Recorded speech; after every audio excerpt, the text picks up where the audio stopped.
No, it was a little more troubling than that. Essentially, what it was a letter claiming that because of an MVD mistake, an ADOT mistake, I was going to be struck from the rolls unless I responded. Um, then it gets even stranger. The whole thing gets kind of really out of whack.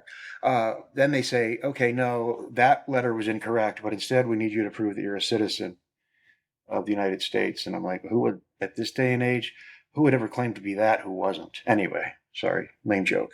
But I looked into it and I found out that Channel 5 was already doing a story on this. So I kind of connected with them and, went on air and talked about it a little bit with them and my experience. And then, learned some things from them about kind of what was going on. That actually the story even gets weirder as it goes along.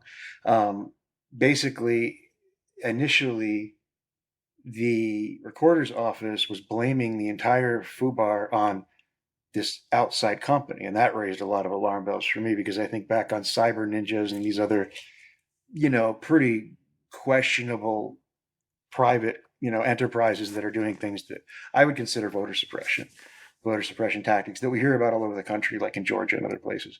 Um, but this company was the print shop, meaning all this company did was take a letter from the recorder's office, make 500,000 copies of it, and that's all they did. So, so they changed the wording of the letter? That sounds fishy. So that story changed to no, it was an internal mistake. So the story just kept changing. The goalposts kept moving.